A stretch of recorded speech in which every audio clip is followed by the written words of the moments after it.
Hello and welcome to another edition of Rick and Bubba University, the podcast. Bubba, today, a couple of our favorite topics, delicious food and hunting. You know, we've known Stacy Lyn Harris for a long time, Rick, and she's been on the show several times, and she's had some very successful cookbooks and other things, and wow, she is really doing good and now has her own TV show. Well, when you think about the fact that now, Monday night, 7:30 Central Time on the Outdoor Channel, we've got, Stacy Lyn Harris with us now. Congratulations, first off, Stacy, on the new show. Well, thank you. It's been exciting. I'm super, I'm loving it. And it what's so great about it is on the Taste of the Wild block on Outdoor Channel. So starting at 7 all the way to 10, you've got great hunting shows that have food recipes, delicious, just delicious food prepared by chefs all around the world. So it's pretty cool. Yeah, let's unpack that because we'll start there. There's a lot to talk about with the show. But you are coming on the show, you and your family, you live on some land. You really, for the most part, live off the land. You have 7 children. But you started, on our show talking about different ways to prepare wild game because really now more than ever, we're living in times that are uncertain. People are trying to make their, food bill. It's out of control. The cost of they're just glad to have food in a lot of cases. To go into the grocery stores, but there always is a bit of intimidation, and we've noticed this doing the show, Bubba, and even talking with friends about wild game. Even a lot of women, if their husbands hunt, they're still, when it comes to the wild game, they're not confident with it. And as you have said in your cookbooks, and you've said on the show. It is important how you prepare it if you want to get the delicious taste. Yes, and who wants to eat bad food? I mean, and part of me, because I've had 7 kids, I have to really watch what I eat, and I'm not going to eat just disgusting food. I mean, if I'm going to put something in my body, and if I'm going to eat something, I want it to taste delicious. So that was one of the reasons that spurred me on to create this book, or, the very first book that I did to begin with. But it's different than beef. You can cook beef in whatever way, like all my recipes would translate over good to beef, but not necessarily, you can't change it around. You can't cook venison the way you cook beef. And if you just have a couple of key ideas and techniques, then you can make pretty much all wild game taste great. So, yeah. So what would you say, like if somebody walked in, what is the key? I know things you add to the meat certainly can help, but talk about preparing the meat, like Bubba talks about aging it. About aging it, you need to make sure the blood is drained out of it properly. What is a couple of tips that you would say to someone who's watching this podcast, listening, that would be the first step that would be maybe most important? Well, the first step obviously is to, and here in the South especially, is to get your meat on ice. Up in Pennsylvania and the colder states, they can leave their deer hanging, for like a week or two, and because their temperatures are below 47 degrees or whatever, and so it's awesome.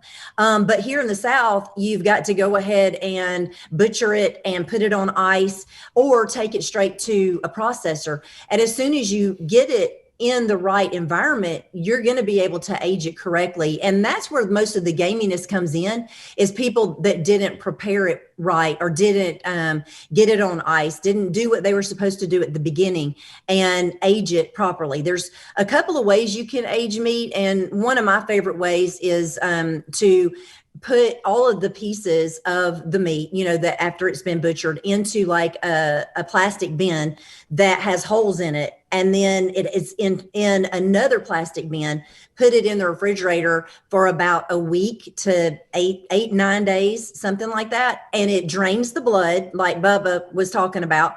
And it also aerates it and it ages it. And then I freeze it, and then it's ready when I bring it out of the freezer. Now, you can also wet age it, which means you can put it straight in a cryovac, the plastic or the freezer, paper or whatever, and put it into the freezer. And then when you get it out, leave it out for several days so you can get it right in the freezer. That's what they do in the grocery store meat. They go ahead and freeze it before they age it. And then it ages as it sits out, waiting for people to buy it. So those are the two methods. And as far as preparing it, there's some knowing what pieces of meat you need to do what technique with. That's the biggest key. With your loins, you're just going to eat them rare and you're going to brown them. You can put a dry rub on those, which will tenderize your meat, and you can leave them in the dry rub or a brine for 24 hours. And it's just going to make the meat so much more succulent. Then you just would brown it on all sides and eat it rare. Or, you can cut them into steaks and, make sure that they're rare. And one of the neat things I've been doing lately is I have a sous vide. And I don't know if y'all know about that. No, I don't even know what that is. Yeah, what is that? It's so cool. And I went to Alaska this summer, and for a week they did my recipes at this lodge. So there were other chefs there, and they were doing my recipes. And one of the things they did was use a sous vide for one of the recipes. So I had one. I just didn't use it that much. And I came home and I worked with it with wild game, and it works. So all it is you get a big bucket of water, and you put this sous vide down in it, which moves the water and heats the water, and it brings the water to the temperature you want it, and it'll keep it at that temperature for like quite a while. So for like 2 hours, I'll have my my deer meat at a low temperature, like 130, somewhere around in that, and then it cooks at that really, really slow. So you get this super tender meat. And I have, since I have a large family, I'll have like 9 or 10 steaks in there. And so all of them are perfectly cooked. And then I brown it after that. You dry it off and you brown it, and you've got the same steak. That's how in the restaurants, they're able to get everything the same temperature and know what, I don't know if this is what they do everywhere, but this is what we did in Alaska. And all of the steaks are the same. So that's a pretty neat little thing. You can get those on Amazon, and it's just a sous vide. It's kind of interesting. I was out of the sous vide loop. I was too. And Stacy, on the aging thing again, I know we hear commercials from some of the people that sell beef, and they say, Angus beef, aged 14 days. So you're not just doing this aging thing for wild game. It's something that's done to beef. And if you don't do it to the wild game, that's one place that there's a distinction between the taste. Is exactly right. So that is the biggest part of preparing wild game. It's all in the field. It's all, at the very beginning. And doing that right means the world. And it's not very difficult. It really isn't. And you just have to keep it at a cool temperature, and just let it age, let it begin to degenerate. That's what happens. So when that degeneration process begins, it just starts breaking up all of that muscle fiber and connective tissue, and then it makes for a much more succulent, tender steak or meat. Some of the other methods that I use, I have you have that roast. A lot of people like to put the roast in a crock pot. Yeah. And I really hate it that way personally, just because it gets kind of stringy. Yeah. It's not like pork. And, that's what usually you do with pork, or you might do that with a chuck roast, and which it turns out really good. But because it's such a lean animal, usually venison and turkey, and they're working for their food, you can do low and slow, but I find that it's better to do that in an oven that goes lower than actually your slow cooker does.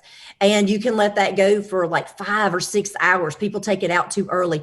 But one of my favorite ways to cook one of those roasts is to cut it vertically, like 3 times. So you're making it into, you're making it almost into discs. And you've cut through a lot of that muscle fiber. So you've got more surface area for flavor. So you can put it in your skillet or on your grill and, cook it for after you've marinated it. Cook it for like 4 minutes on one side, then 4 on the other, and then let it rest for about 10 or 15 minutes. And you will get this beautiful meat that you can use in pastas and salads, just with gravy or, with marinara sauce. You can just do everything with that cut of meat. It's one of my favorite ones to use. See, I never thought I'm of that. starving right now. Because when on the roast, I've been doing the crock pot, with potatoes and carrots and onions and French onion soup. I never thought about putting it in the oven and letting it cook even longer at a lower temperature than even the crock pot can produce. I've never even thought of that before. And it makes a lot of difference. You just need it to be really low, right around 200 degrees. Is a great braising temperature, but you just have to let it go for a really long time. And if it's still tough, put it back in there, add liquid to it, and put it back in the oven. And I like to cook with wine because it's got that acidity and it gives a really good depth of flavor. So a red wine I use with the venison, with turkey and quail and things like that. I like to use the white wine. So, there's just, it's just the sky's the limit. And what's interesting to me, and I was talking to some of the other hosts, we did a roundtable discussion for Outdoor Channel. And when we were all together, we were talking about what we love about hunting and fishing and wild game. And one of the things that we all agree on is that you get such a variety. Yeah. When you go to the store, you have beef, pork, and then you've got some fish, but you don't have every variety of all of that. When you're out in the wild, you've got quail, you've got duck, you've got dove, turkey, venison, wild boar, and it's just and different venison or different deer. You've got whitetail, all elk. You've got so much more to cook with, more to be creative with than just your regular, cuts at the grocery store. All right, we'll come back. We're going to continue our conversation with Stacy Lyn Harris. The show's Sports Chef Show with Stacy Lyn on the Outdoor Channel Monday nights at 7:30 Central Time. She also has a great line of cookbooks. We'll talk more about that when Rick and Bubba University, the podcast, continues. This is the Rick and Bubba Show. Watch more at blazetv.com/Rick and Bubba. Rick and Bubba, Rick and Bubba. All right, Bubba, it's one of our favorite topics. We're going to be talking about our friends at Manscaped. Manscaped, this company understands that men and women are equal, but they are distinct and different.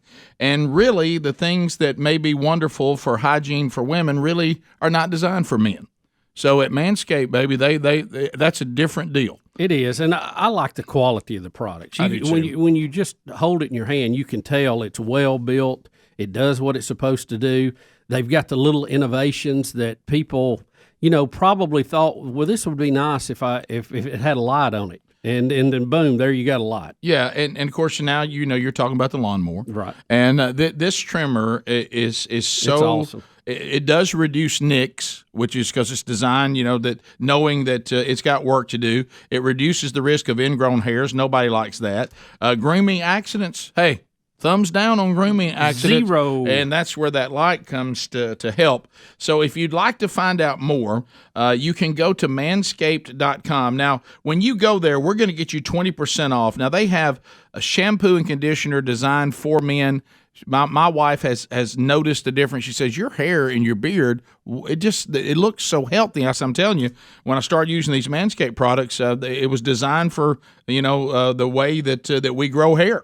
Also, they have, the nose hair trimmer. I know we don't like to think about nose hair trimming, but as you and I are getting older, sadly, we're thinking about it more and more. Can't help but see it. The Weed Whacker is fantastic. And Bubba talked about the quality of the products you're going to notice immediately. So get 20% off and free shipping with the code BUBBA20. That's BUBBA20 at manscaped.com. That's 20% off and free shipping with the code BUBBA20 at manscaped.com. All right, we're on Rick and Bubba University, the podcast today. Stacy Lyn Harris is our guest. Now, we met Stacy when she came on the show talking about her cookbooks, Tracking the Outdoors, back in 2011, Bubba. That's when that came out. It's been a #1 bestseller at Amazon. The second book is, talking about sustainable living, recipes and tips, and it created a lifestyle and a cooking DVD that goes with that, and talking about tasty field-to-table recipes. That's the second book, if you're looking for that. Now, her latest book, Stacy Lyn's Harvest Cookbook, also sold out on Amazon within hours of its release. And Stacy, are we caught back up, or can you get the third one?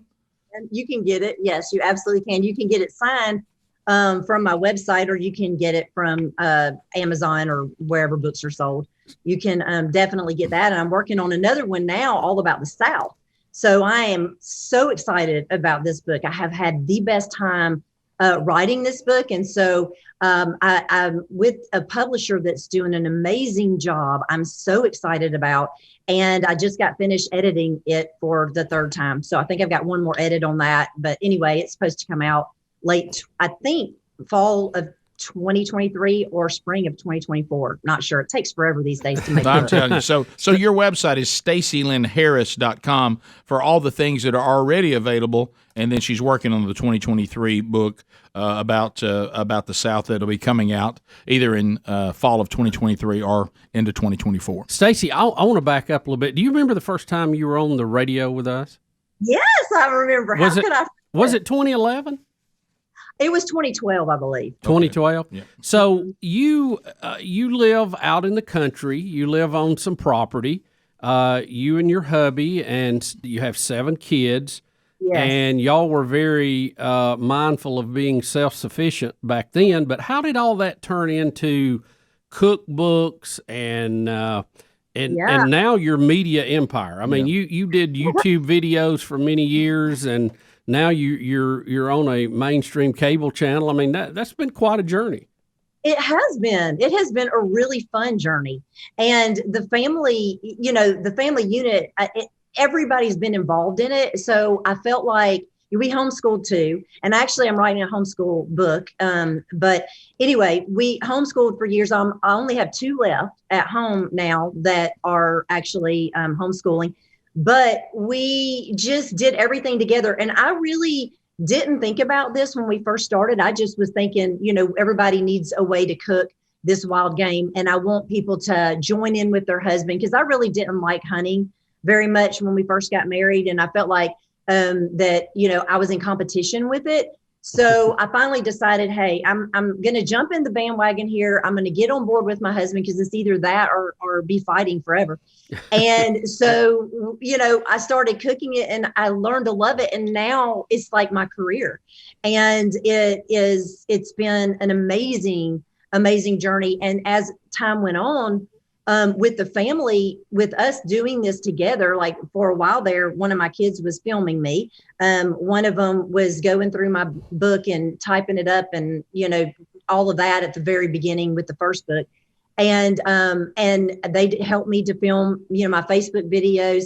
And they also hear me constantly talking about business and the newest next thing, and how you have to stay abreast of things, and you can't fall behind. And as y'all know, with social media, there's always a new social media that you got to do. Yep. And you have to adapt. You have to adapt. You have to, you've got to do the back end of things. You've got to do the accounting and the boring things. And, you've got to go through the audits if you get audited. And you've got to do all these things. So I feel like that the kids have learned so much, and all of them have kind of stepped into an area that either Scott or I have done, which has been really interesting. And a lot of it's been through this business. I've got one daughter that's getting her MBA now, and she's a very good graphic artist and marketer. And she's doing promotions for, she's doing this big campaign for the power company right now. Anyway, just some pretty cool stuff, through the years. And we just step by step learned to live off the land, and learned about that, and also learned about business at the same time. So it's been pretty cool. I don't know if that was an answer to your Yeah, question. that is. And how, talk to us about the Outdoor Channel. How did that come about?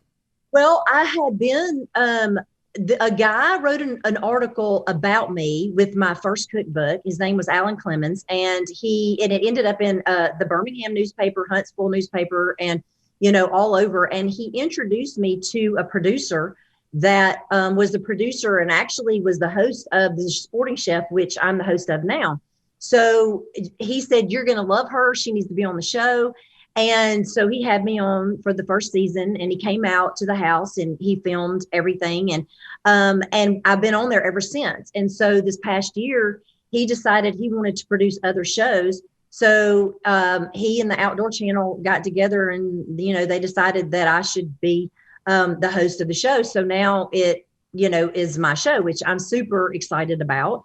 And, there's that's just kind of how it started and how it blossomed. And so we filmed all of the shows in like 3.5 days, I believe, this summer for this season. And I have guests on the show, which is really super fun. And I get to, meet them, and I actually interview them on Wednesdays on Instagram Live and at 11:30. And that's been a lot of fun. But they're all over the United States. And so it's always fun to hear somebody else's perspective, how they hunt, how they make wild game. And so you've got a lot of variety on the show. So it's been good. Yeah. Speaking of the hunting, when you talk about that, so, living on the actual land that you hunt, and do you guys watch it a little bit differently? Like a lot of people trophy hunt. They're trying to identify a big buck that they want to take, or, they're looking at big gobblers during turkey season. Does your family look at it a little differently, or do y'all go out and say, all right, I'll tell you what, because like even my wife that says, please every year be sure you take at least one doe, because honestly, I think the does taste better when you're preparing them than some of the older bucks as far as the meat and the toughness and all that. Do y'all approach the hunting more from here's what we need to eat, as opposed to what you'd want to put on the wall? So I think for us, and we actually live in the city, our land is about 45 minutes from here. Yeah. So we don't live there, but we might eventually. We've talked about it. We talk about it all the time. But we hunt to manage the land. Right. So the management of the land is the most important thing to keep your deer, which y'all know that, but to keep your deer healthy, to make sure you're getting the best genetics. So we watch, just like all hunters do. And that's what kills me with like people that like PETA and people against hunting, because hunters are the best conservationists ever.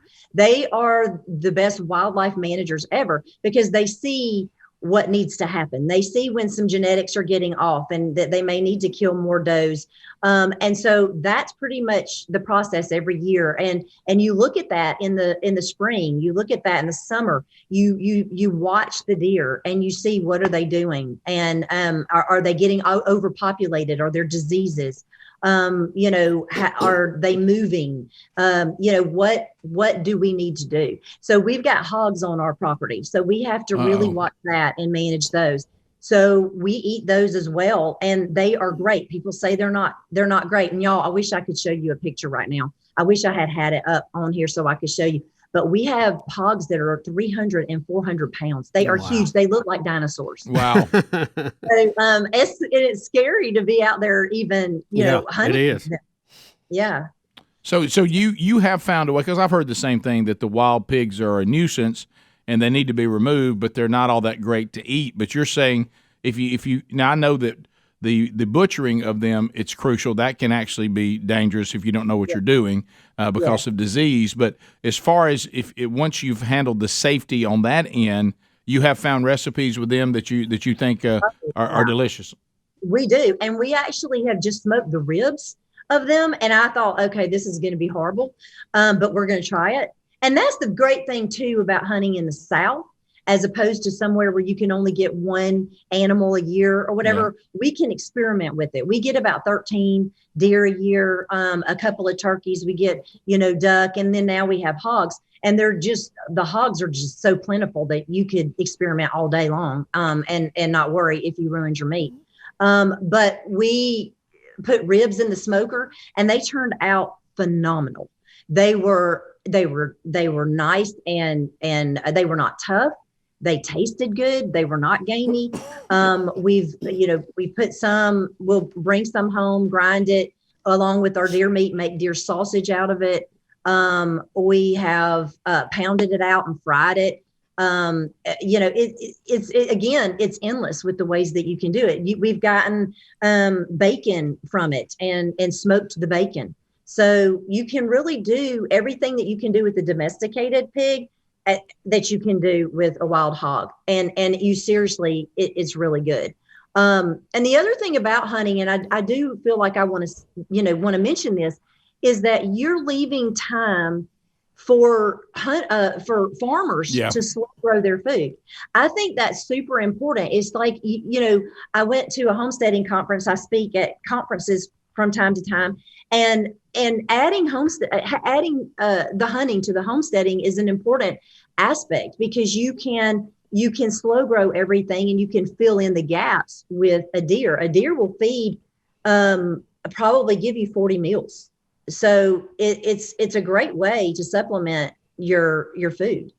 We're going to come back and continue our conversation with Stacy Lyn Harris when Rick and Bubba University, the podcast, continues. So, Bubba, Tommy John, we love them. I'm wearing a pair of Tommy Johns right now. I am too. Are you too? I do. I love them. Comfy? I went back and ordered some more just the other day. You know what? I need to do that because, I just want to add to the variety, because I think I'm going to move exclusively to Tommy John because they're breathable, they're lightweight, 4 times the stretch of the competing brands. And, boy, you can really tell the difference if you keep some of the old brands around. Oh, yeah. And then you start wearing Tommy John. You're like, all right. And I love the no wedgie guarantee. I think that alone. And I like to have a variety of colors, Rick. Yeah, I know you do, and I do too. And I don't know who's going to see them, but I understand. They are guaranteed to fit perfectly. With comfy, micro model fabric, which is great, and they don't. There's no fuzz that comes. You ever see them have some the fuzz? Yeah. They don't do that. They're soft. The tri-blend fabric was a flexible 4-way stretch. It's like space age fabric. I don't know how they get this stuff. It's wonderful. It really is. It doesn't creep on your legs and doesn't fall down. They stay where they're supposed to be. Over 17 million pairs have been sold, and there's a reason people love Tommy John underwear and the loungewear too.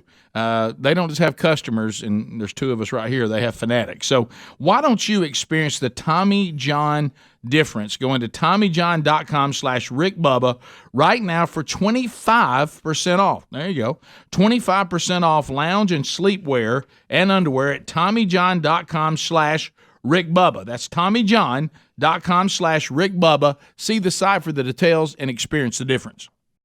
So Stacy Lyn Harris is with us, Bubba. She's cranked out wild game cookbooks. She's got another book coming out about the South in 2023, and she's now hosting a sports chef show on the Outdoor Channel. It's just been fun, Stacy, to watch your evolution in the media from when we first met you, and like you said, you had a lot of the kids working on the presentations you do, to now bestseller list and speaking and YouTube, and now you're on a major cable channel. I just think that's really cool. And to a lot of people watching, they think, "Oh boy, here we are, people in the South again, doing their thing." But your husband is a dentist, right? And didn't you get your law degree too? Yes, and I keep up with the law degree. I make sure that I'm still a member of the bar, and and all of that. And yes, he is a dentist, and so we feel like this lifestyle is one of the things that I find great about it.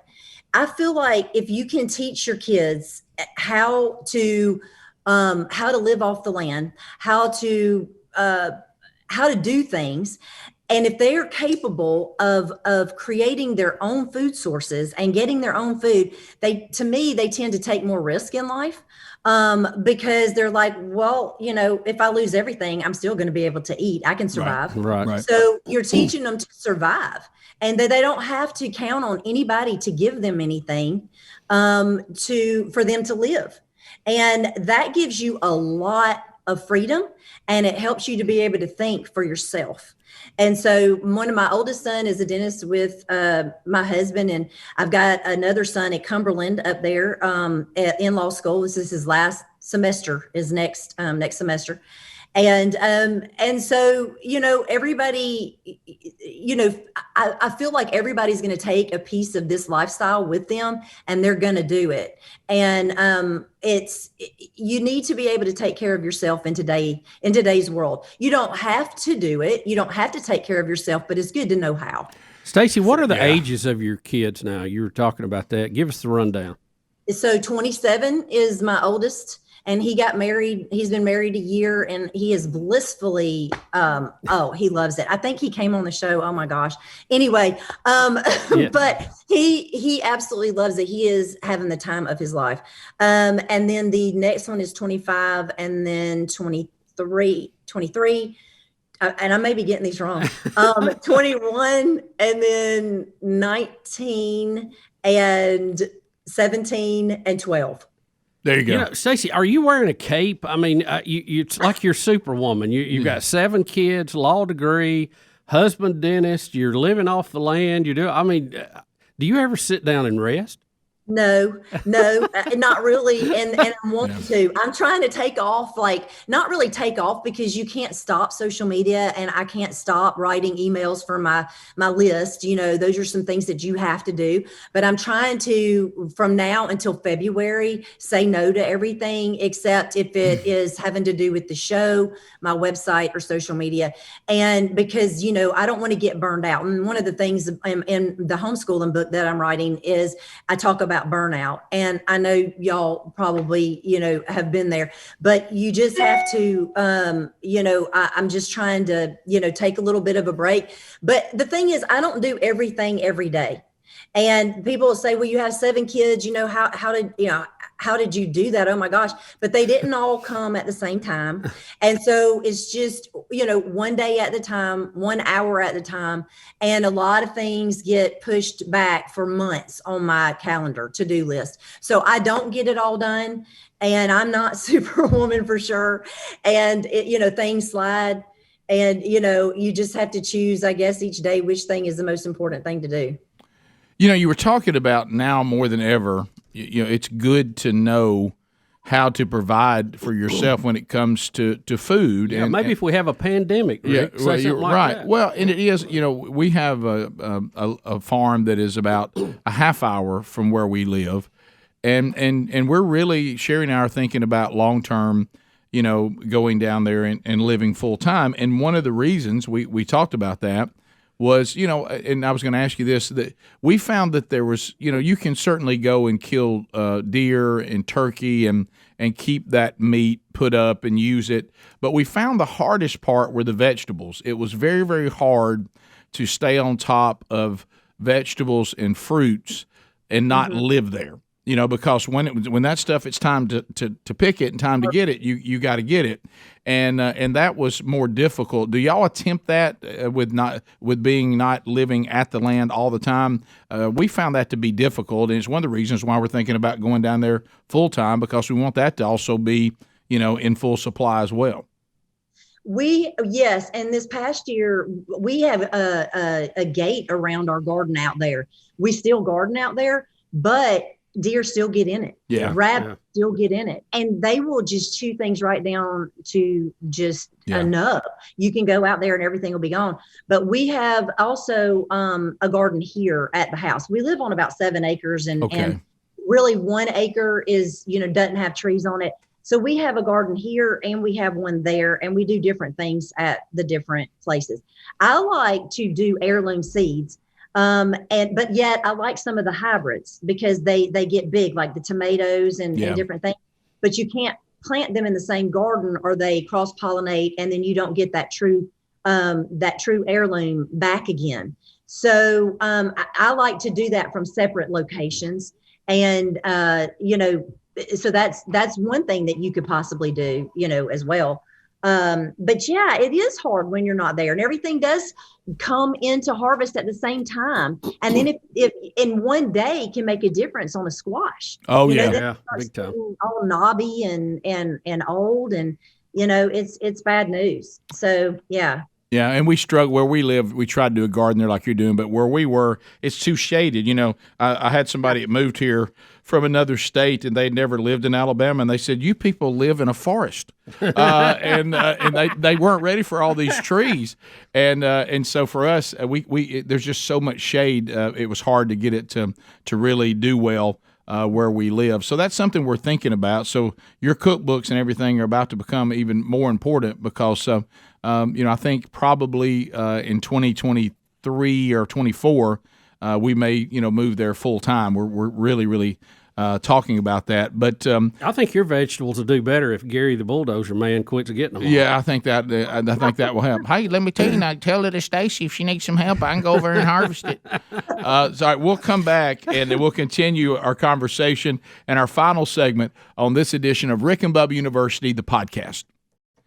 All right, so we were talking about sustainability, and one of the things that a lot of us are concerned about is the state of our economy right now, Bubba. I mean, I know that the Biden administration keeps trying to pretend that we don't have issues, but we do.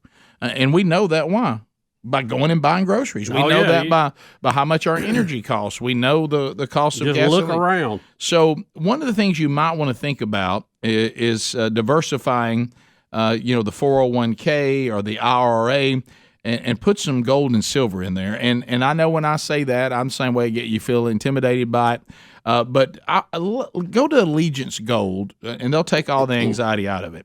And they're going to customize a plan for you, not just some boilerplate thing they're going to throw on top of your situation. And long-term strategy is what you need, and one that's right for you.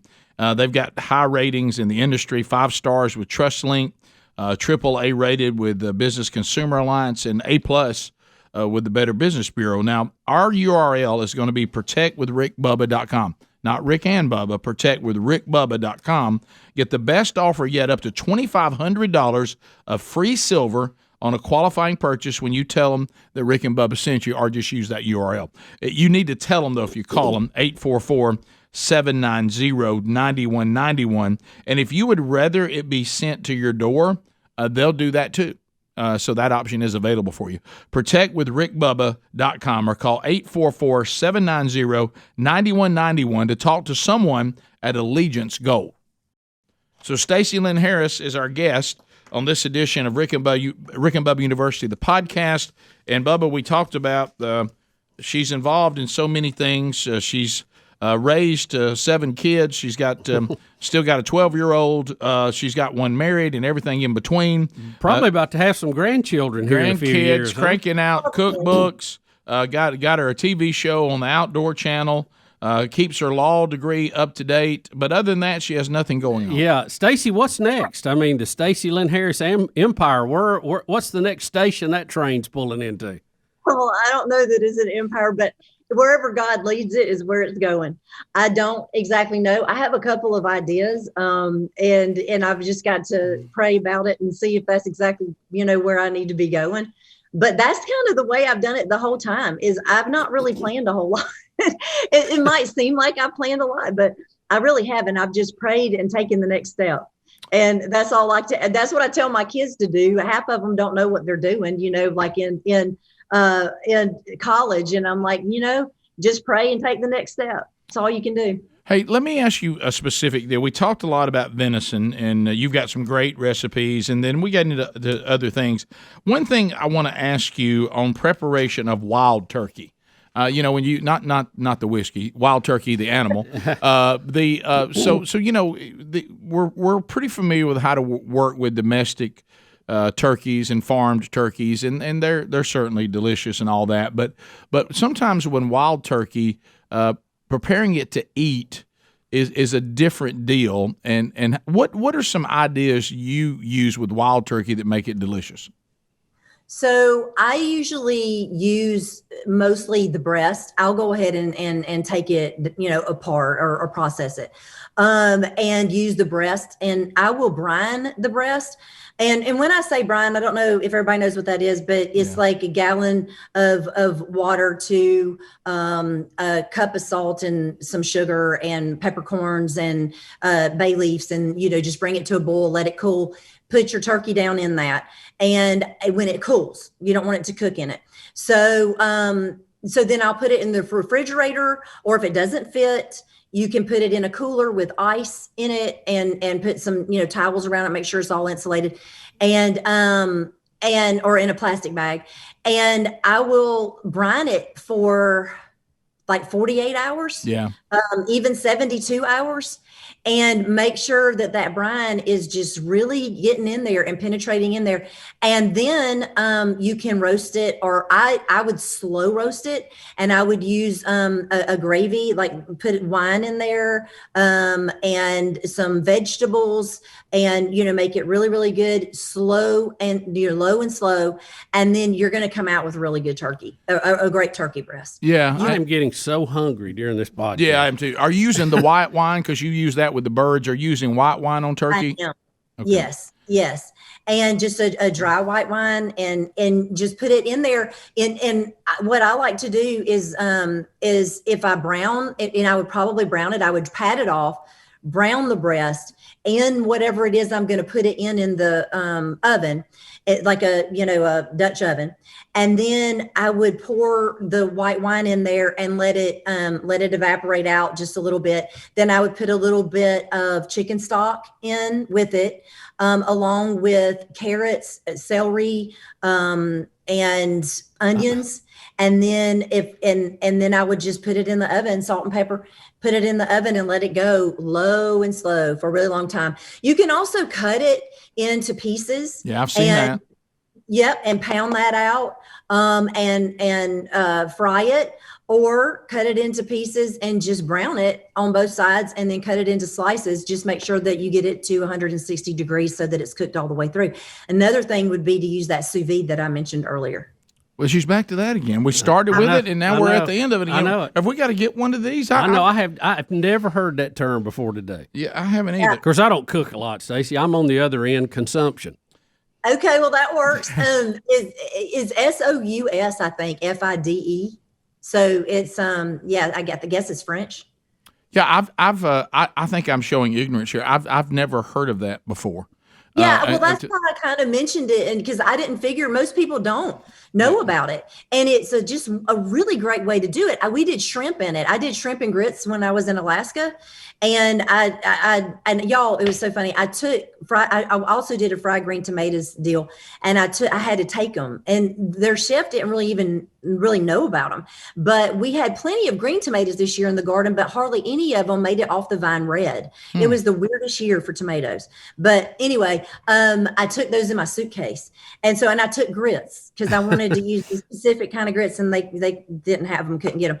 So I did that. But anyway, it was loads of fun. But they did shrimp in the sous vide as well.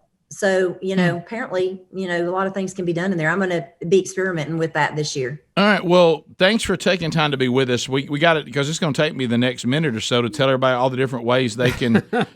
So here's what we got to do. So first of all, we got the Outdoor Channel, Monday night, 7:30 Central Time. So that's easy. And of course, also go to Stacy's website, Stacy Lyn, Lyn, StacyLynHarris.com. Also, you can follow her on social media, and like I say, she'll come on live and give you some cooking tips there too. She's got the cookbooks that are available wherever books are sold. The third one is already out, Stacy Lyn's Harvest Cookbook. Stacy, anything I'm leaving out? No, I think you covered it. People can get to my social media from the website, or you can just do the @ Stacy Lyn Harris on all social media. Stacy, we're just proud of you and your success, and it fires us up to see you doing so well. And I'm just thankful. It all started with y'all. So thank you for that. Y'all actually, they did the blurb on my first wild game cookbook. And so I think that probably catapulted everything. and you've turned Eddie Van Adler into this incredible hunter. He and his family have come down and hunted with you guys, and just thank you for your kindness. That he goes on and on about just how kind you and your family are and such great host. And so I know that you guys have had some great memories already with that too. Well, and if y'all want to come to a dove shoot this weekend, Saturday, you're all invited. Well, there you go. Will you be preparing dove What when about it's over? Thanksgiving? Yeah. You got any extra chairs? Y'all come on. You want to come? Go ahead. That's great. If we shoot the dove, will you take the breast out of that, wrap them in bacon, and make it something really good? I sure will. I have a really good recipe for that. I bet you do. Thank you, Stacy, for being with us. And we're like, Continued success. yeah, like Bubba said, we're proud of everything that's going on with you. And thanks to all of you for joining us on this hungry edition of Rick and Bubba University, the podcast. We're going to lunch. I'm starving.